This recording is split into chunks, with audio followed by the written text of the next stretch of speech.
I decided to postpone my Cyberpunk 2077 review until two things happen. One, the game is actually patched and released in all of its promised shops, and two is when the game has really good modding support. Instead, I'm gonna talk about something else. I'm gonna talk about the new Wonder Woman movie called Wonder Woman 1984, which was released both into the theaters and directly to web streaming. And that's exactly how the sequel feels like. It's direct to DVD quality sequel that is just not as good as the original, and I'm not even that much of a fan of the original. Allow me to explain why this movie is bad in my perspective. There will be spoilers on this review and there are timestamps in the bottom, so consider yourselves warned. The film begins with young Diana competing against adults in some sort of an Amazonian race thingy because she's a prodigy and she can compete with all of the adults really well, which reminds me of how Anakin Skywalker was portrayed in one of the most divisive Star Wars film ever made. She initially was able to take the lead, but unfortunately she got distracted while riding the horse and got hit. That's when the horse decides to walk by itself to the finish line because apparently she doesn't know how to whistle for them. Hold the down button on the D-pad, kid. Anyway, little Diana decided to take a shortcut and managed to catch up with the horse, but before she can throw her last spear, she got pulled off in the last minute because according to her mentor, she cheated not only the game,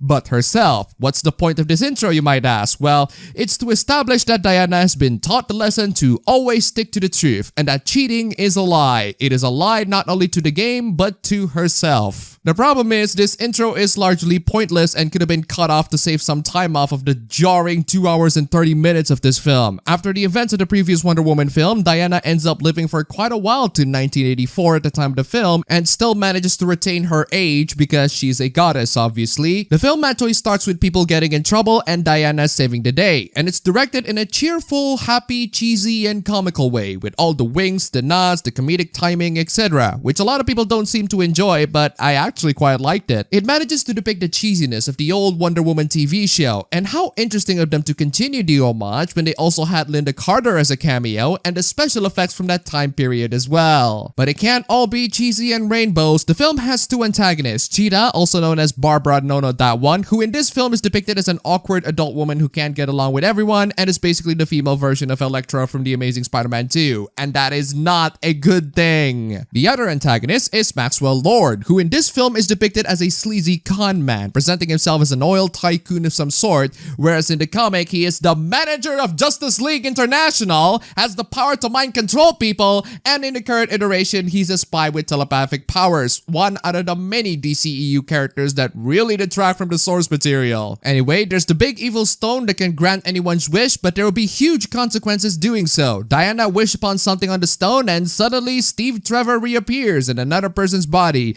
taking over his entire life for just a moment like a freaking body snatcher. But in Diana's perspective, it's totally Steve and not some random guy that Steve's soul snatches body from and possess, which never fails to convince me that Diana is a bit cuckoo in the head, but there are other ways in which she's cuckoo and we'll get to that. This is where Steve takes the fish out of the water role, a total reversal from the previous film where Diana is the fish out of the water. In case you can't tell, the film is quite economic in its ideas. Overwhelmed by this revelation, she totally forgot that her main mission is to make sure that the stone doesn't fall into the hands of a socially awkward chick who wishes that she can be just as good, as strong as Diana. Oh wait, and she too has a job to make sure that the precious artifacts do not fall into the hands of some sleazy businessman who makes random investment to a museum for his own nefarious reasons and who wishes to become the stone itself so he can grant everyone's wish. Let's just say that the magical artifact is about as well protected as a door being locked in Cheetos. Essentially what happens afterwards is quite the chaos. Maxwell Lord continues to grant everyone's wish, and I swear to God the film turns into that part from Bruce Almighty where Jim Carrey is responding to prayers by saying yes to everything. Wouldn't there be a paradox to the entire wish fulfillment, Mr. Max? If A wishes B to die, but B wishes to never be able to die, whose wish are you going to prioritize? If someone is wishing for the cure of cancer and they actually got it, what kind of message does it send to the audience when Diana tells people to stop making that wish? And before that dumb climax, there's an even dumber fight scene between Diana and Barbara, who asks to be turned into a fully formed cheetah that looks like a barely rendered Injustice 2 model. Diana wore an armor that was once belonged to Asteria, an ancient Amazonian warrior who is revealed to be played by Linda Carter, the old live-action Wonder Woman from the TV show, in a special cameo appearance. Pretty cool, right? Well,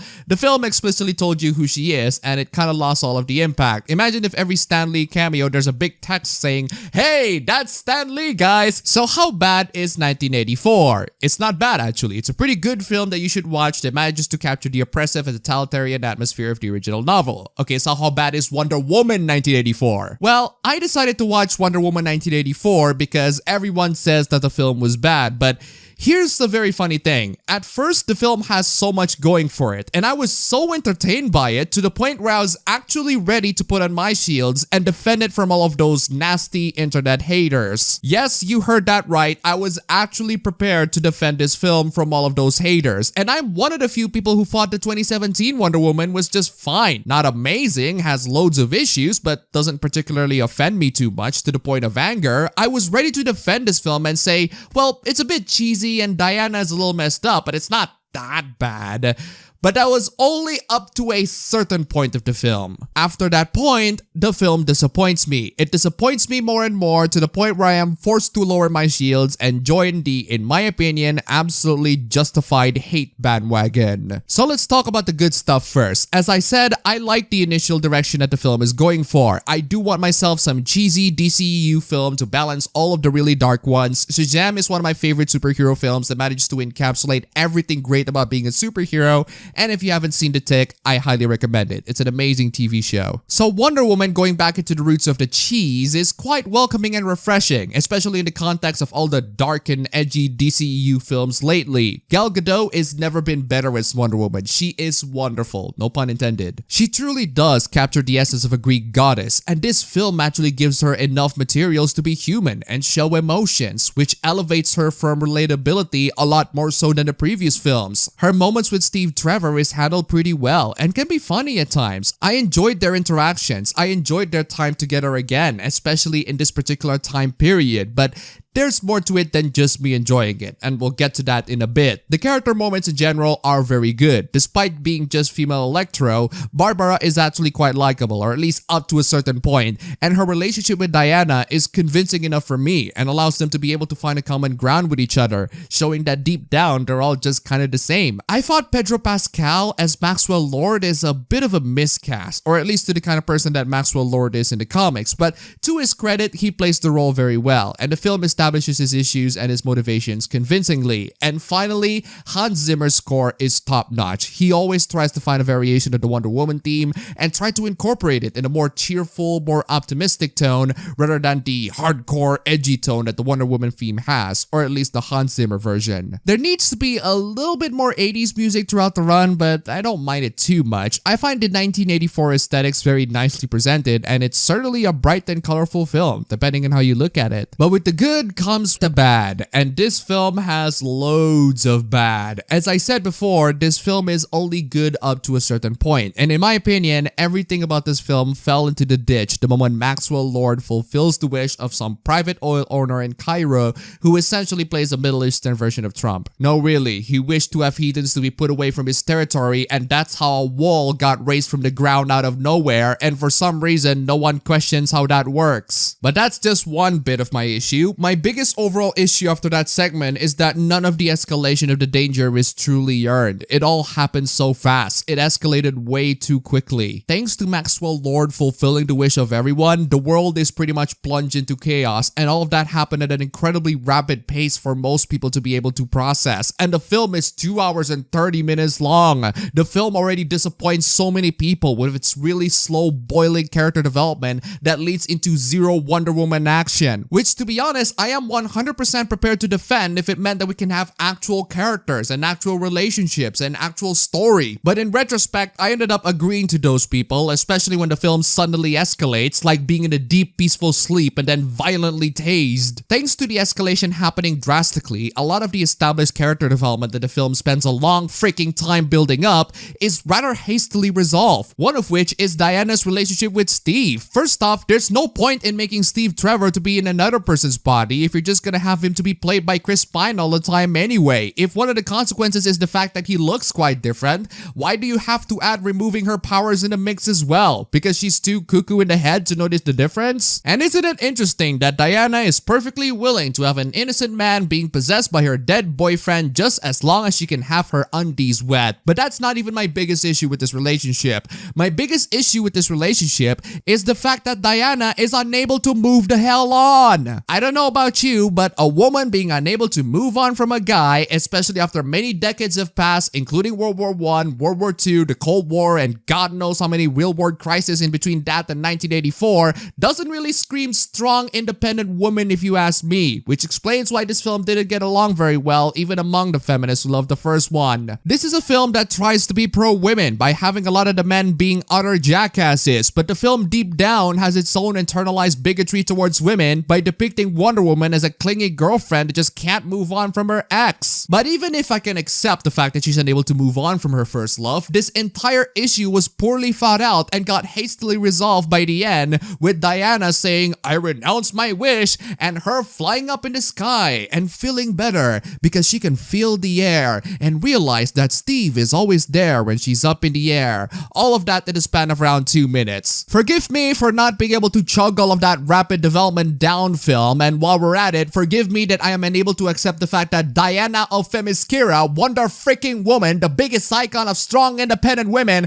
cannot function properly unless her dead World War I boyfriend is on her side. The plot being hastily resolved also happens to Barbara too, except Barbara's main issue is that her development is predictable and boring, with a really bad CGI costume as the icing on the cake. Of course, she receives all of Diana's powers and looks, and of course, she ultimately pays the price of her humanity and her ability to sympathize with people. Absolute power corrupts. We've been through this all the time. All of that really interesting interactions between her and Diana at the beginning of the film doesn't lead into any sorts of satisfying conclusion. What is the point of establishing that they're both pretty much the same deep down when you're not gonna bring it up anymore? Maxwell Lord's issue is that he's a really good idea that was poorly executed. He presents a really good adversary, especially a non-super adversary, to highlight a major flaw in Diana's thinking. It's not a good thing to live your life through a lie, and I'm glad that the film agrees on that. It's just that all of that would have been a lot better if he's smarter and a lot more creative on using his powers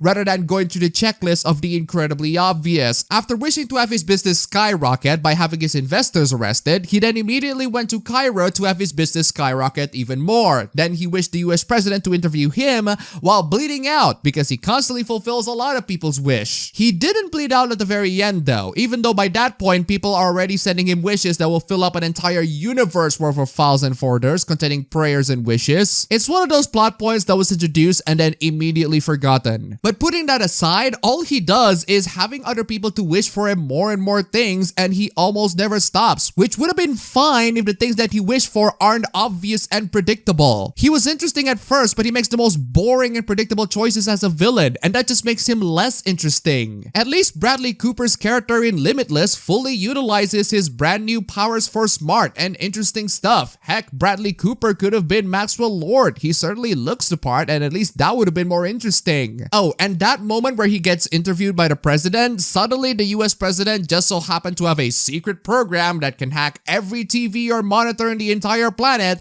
and allow people to be connected through particles by the use of satellites.